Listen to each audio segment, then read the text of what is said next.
ভূঁইয়া সাহেবের সামনে রাষ্ট্রীয় মর্যাদা সহস্র সালাম দিবে। রাষ্ট্রীয় সম্মাননায় চিরনিদ্রায় শায়িত হলেন বীর মুক্তিযোদ্ধা আব্দুল মঈদ। বীর মুক্তিযোদ্ধা, অবসরপ্রাপ্ত শিক্ষক ও প্রাণ আরএফএল গ্রুপের হেড অব মিডিয়া সুজন খন্দকারের শ্বশুর বীর মুক্তিযোদ্ধা মোহাম্মদ আব্দুল মঈদ ভূঁইয়ার নামাজের জানাজা শেষে রাষ্ট্রীয় মর্যাদায় দাফন কাজ সম্পন্ন করা হয়েছে। বৃহস্পতিবার বাদ জোহর নামাজের পর ব্রাহ্মণবাড়িয়া সদর উপজেলার মাসিয়াতা ইউনিয়নের ভাদেশ্বরা বাইতুল নাজাত জামে মসজিদ প্রাঙ্গণে মরহুমের নামাজের জানাজা অনুষ্ঠিত হয়। জানাজা শেষে জাতির এই শ্রেষ্ঠ সন্তানকে প্রশাসনের পক্ষ থেকে রাষ্ট্রীয় সম্মাননা গার্ড অব অনার প্রদান করা হয়।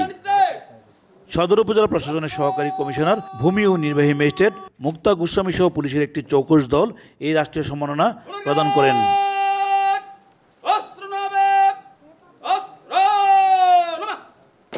আমরা ওনারকে রাষ্ট্রের পক্ষ থেকে রাষ্ট্রীয় সম্মান প্রদান করার জন্য আমাদের মুক্তিযোদ্ধা সহ আরও যারা আছেন তাদের সাথে আমরা উপস্থিত হয়েছি। আমাদের রাষ্ট্রীয় মর্যাদা প্রদান করা হয়েছে। এই অঞ্চলের একজন গর্বিত সন্তান ছিলেন। মহান আল্লাহ তাআলা যেন তাকে জান্নাতুল ফেরদৌস দান করেন এবং তার বিদিয়া আত্মার মাগফিরাত কামনা করছি। মরহুমের জানাজায় মুক্তিযোদ্ধা, বিভিন্ন রাজনৈতিক সামাজিক সংগঠনের নেতৃবৃন্দ সহ নানা শ্রেণী পেশার মানুষ অংশ নেন। পরে ভাদেশ্বরা পারিবারিক ভূঁইয়াবাড়ি কবরস্থানে মরহুমের মরদেহ দাফন সম্পন্ন করা হয়। আমি বলবো যে আমার আব্বু একজন খাঁটি দেশপ্রেমিক ছিল। দেশ ও দেশের মানুষের শিক্ষা নেওয়া উচিত। ওনার মতো জীবন ব্যবস্থা উনি যেভাবে চলে গেছে, যেভাবে দেশের জন্য উনি ওনার নিজের জীবন বাজি রেখে উনি যুদ্ধে অংশগ্রহণ করছে, সবাই যাতে ওনার কাছ থেকে শিক্ষা নেয়। একজন মানুষ গড়ার কারিগর, একজন বীর মুক্তিযোদ্ধা, এদেশের অতন্ত্র প্রহরী, যিনি তার যৌবনকে বিলিয়ে দিয়ে দেশমাতৃকার সেবা করার জন্য মুক্তিযুদ্ধে ঝাঁপিয়ে পড়েছিলেন। স্বাধীনতা আন্দোলনের মুক্তিবাহিনীর কমান্ডার ছিল। ওনার বড় ভাই ছিল নরসিংগড় হাওয়ান্না ক্যাম্পের পরিচালক।